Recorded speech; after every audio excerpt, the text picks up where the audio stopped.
Assalamualaikum warahmatullahi wabarakatuh. Di sini saya Muhammad dari Abi Fatin Alaudin dari kelas pengkajian stok NIM 19508010711029 akan mempresentasikan hasil kerja saya mengenai soal yang diberikan oleh asisten praktikum pengkajian stok, di mana ada 5 soal. Yang pertama, bagaimana keeratan hubungan antara suhu dan BOD di Sungai Berantas. Di sini saya sudah mengerjakan mengenai nomor 1, di mana ada suhu. Ini pertama yang kita lakukan adalah memasukkan data pada soal ke tabel berikut yang semua data sudah dilearnkan, di mana ada tabel suhu dan BOD, di mana angkanya sudah dilearnkan. Kemudian yang kedua, kita membuat tabel scatter plot seperti yang di sini dengan cara kita mengeblok seluruh data yang di sini, kemudian kita masuk ke menu sisipkan, kemudian ke bagan yang disarankan, kemudian sebar. Karena di laptop saya berbahasa Indonesia, maka bukan scatter tapi sebar. Baik, kita membuat datanya, kemudian kita tinggal tambahkan elemen bagian, judul sumbu, vertikal primer, kita ganti dengan BOD sama seperti di sini, kemudian kita tambahkan lagi judul sumbu, horizontal, di mana untuk suhu di bawah ini keterangannya.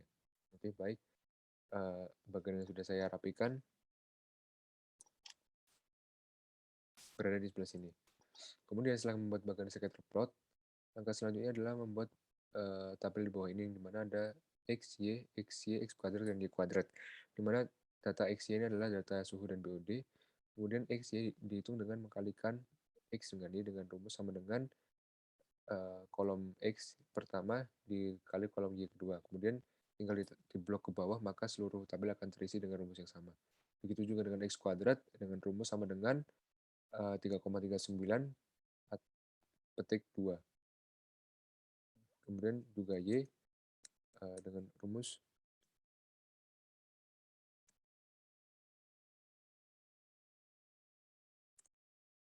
dengan rumus 2,16 petik 2 atau kolomnya C20 pangkat 2.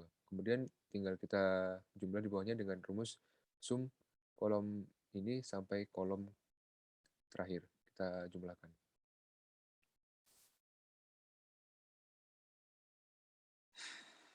Baik, kemudian setelah kita menemukan seluruh tabel di sini terisi, kemudian kita masuk ke rumus korelasi, di mana rumusnya adalah RxY, kemudian N adalah jumlah data, di sini ada 10, kemudian dikalikan XY, yaitu jumlah XY 73,48, dikurangi N 10 dikali X 33,80, dikali dengan Y, yaitu 21,73. Dibagi akar N sama dengan kurung N sama dengan 10, kemudian dikalikan X kuadrat, yaitu 114,23, dikurangi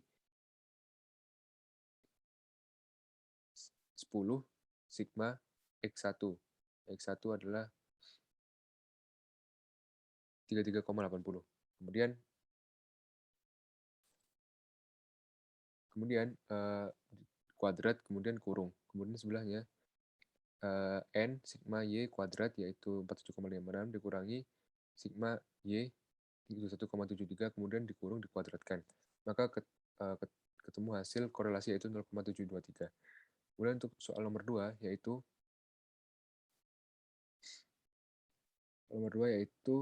apakah hubungan tersebut bersifat signifikan gunakan alfa 0,05.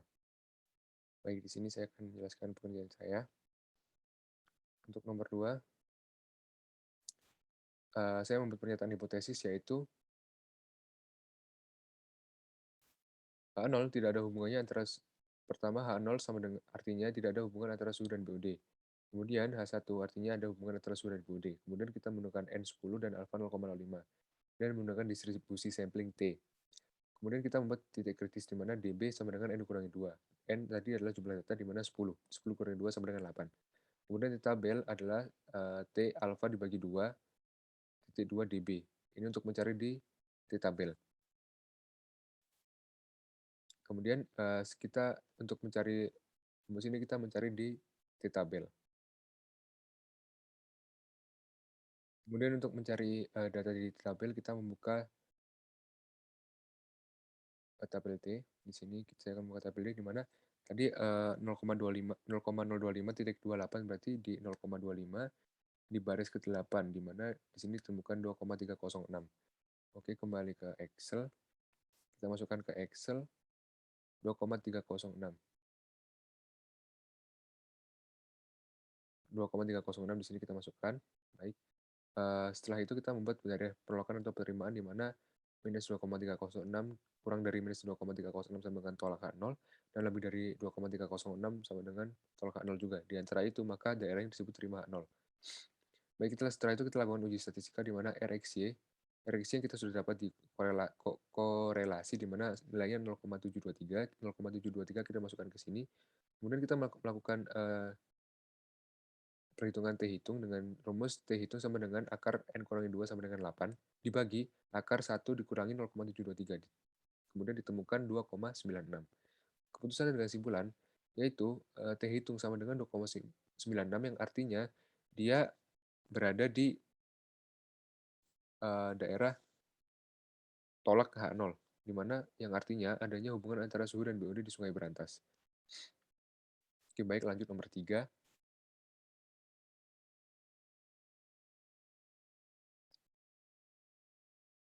Nomor 3 adalah model estimasi regulasi nilai sederhana untuk mengetahui pengaruh kandungan suhu terhadap kelimpahan BOD.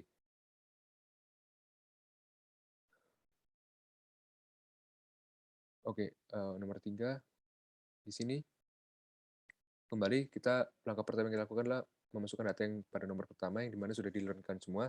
Kemudian kita membuat scatter plot seperti nomor 1. Yang beda di sini kita membuat tabelnya berisi XY, XY, dan X kuadrat saja. Baik, setelah dihitung seperti pada nomor 1, kita masukkan ke rumus B dan A.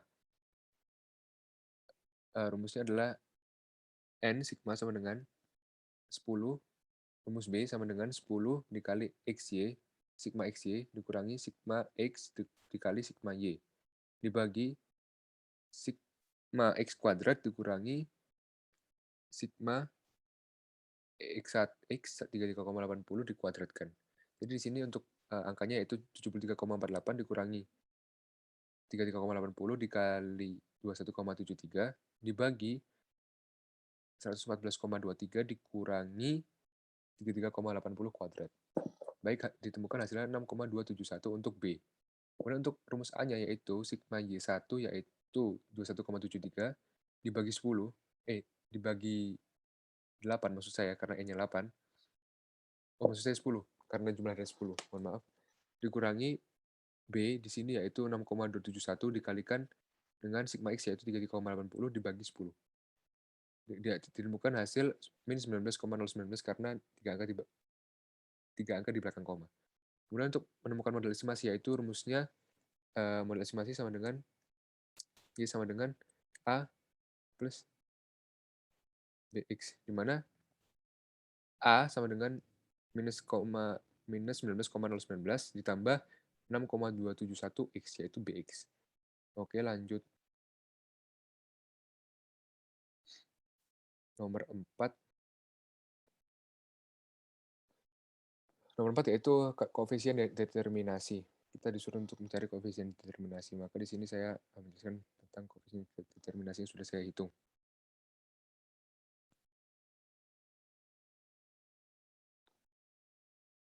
Baik, di sini kita memasukkan data seperti yang kita sudah hitung, di-learn-kan. Kemudian kita juga menulis model estimasi yang sudah kita temukan pada nomor 3, yaitu minus 19,019 ditambah 6,271 X. Kemudian kita masukkan ke sini data yang sudah di-learn-kan, kemudian kita mencari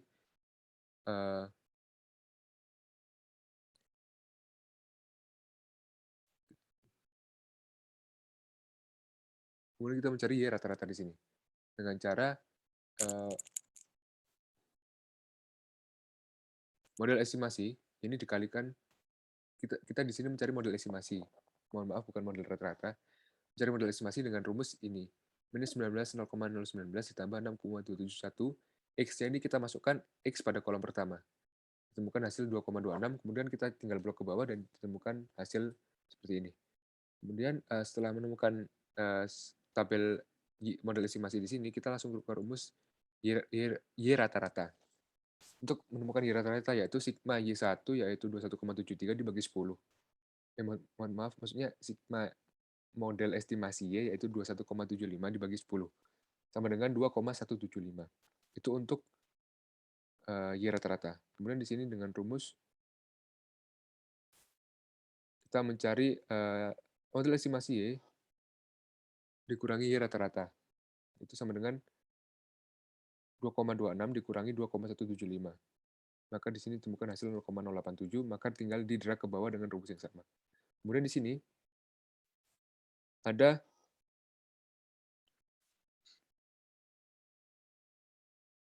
model estimasi Y dikurangi rata-rata Y dikuadratkan, yaitu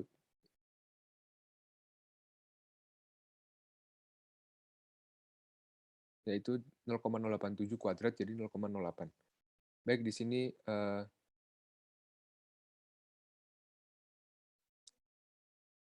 model estimasi Y dikurangi Y rata-rata, yaitu di mana 2,15 dikurangi 2,175. Maka hasilnya 0,01. Kemudian ditarik ke bawah, maka hasilnya akan sama semua rumusnya.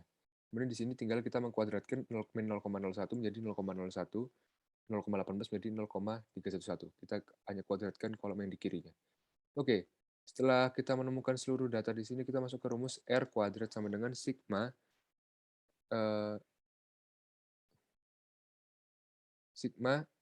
model estimasi Y dikurangi rata-rata Y kuadrat, yaitu 0,169, di sini 0,170 karena dibulatkan, dibagi sigma model estimasi Y dikurangi Y rata-rata,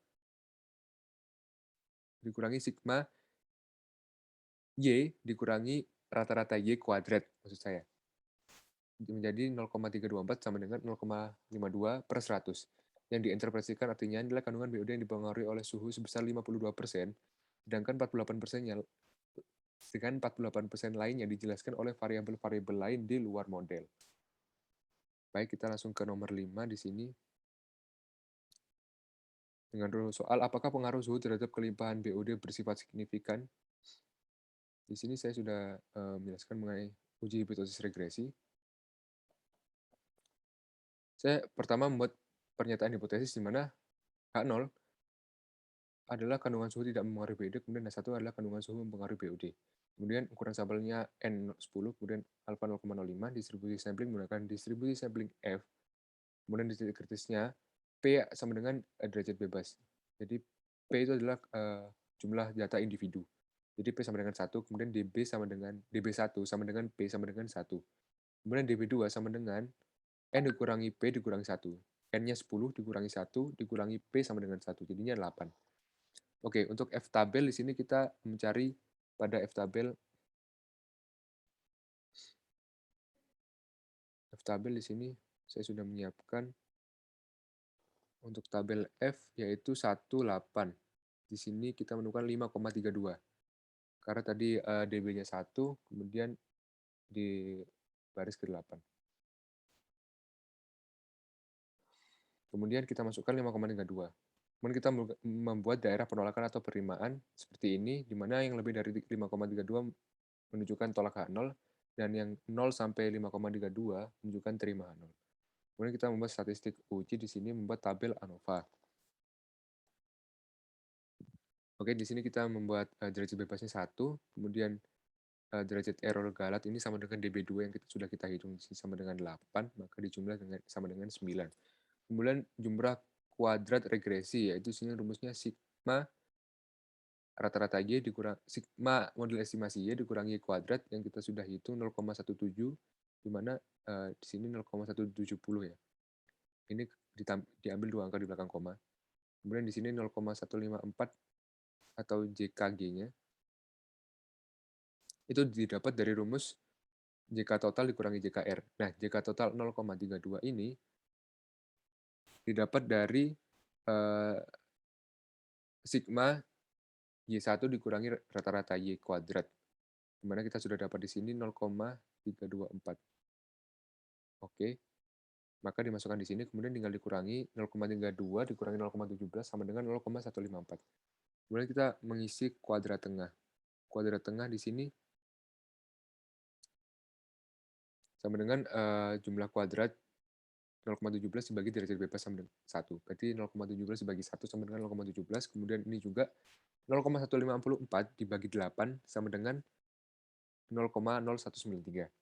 Kemudian F hitung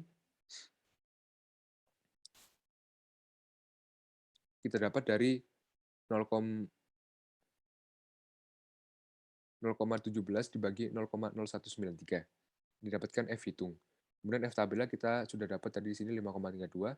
Kemudian kita membuat keputusan dan kesimpulan di mana 5,32 di mana 8,831 yaitu adalah F hitung memasuki daerah tolak H0 di mana karena nilainya lebih dari 5,32. Jadi artinya sudah ada cukup bukti yang menunjukkan bahwa suhu mempengaruhi periode.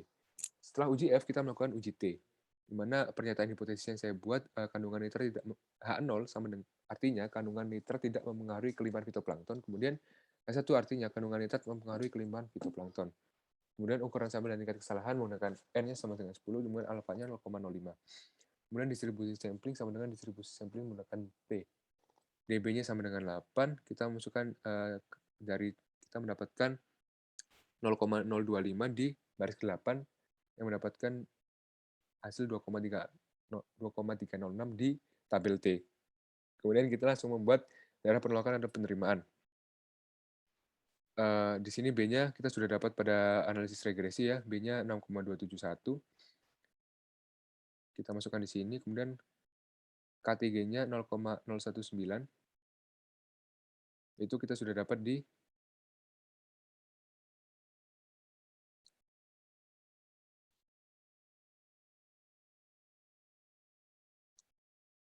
kuadrat tengah galat. 0,019 diambil 3 angka di belakang koma. Oke, kita sudah dapat B dan KTG-nya. Kemudian kita langsung menghitung SXX, yaitu sigma X kuadrat dikurangi sigma X1 kuadrat dikurangi N. Dapatkan hasil minus 0,014. Setelah mendapatkan SXX-nya, kita langsung mencari SEB, di mana akar KTG yaitu 0,019 dibagi SXX yaitu minus 0,014, didapatkan hasil minus 1,16496. Itu diambil 3 kali di belakang koma sama dengan minus 1,16. Oke, baik. Selanjutnya kita melakukan T hitung dengan rumus B yaitu 6,271 dibagi SEB yang sudah kita dapat minus 1,16. Didapatkan hasil minus 5,38 diambil 2 angka di belakang koma. Oke, maka keputusan dan kesimpulannya adalah minus 0,538 ini berada di daerah tolak H0 di mana kurang dari minus 2,306. Keputusannya adalah sudah ada bukti bahwa suhu mempengaruhi POD. Pada Sungai Berantas, seluruh analisis uji menyimpulkan bahwa suhu mempengaruhi POD. Oke, sekian presentasi mengenai pengerjaan saya dari soal yang telah diberikan asisten. Terima kasih. Wassalamualaikum warahmatullahi wabarakatuh.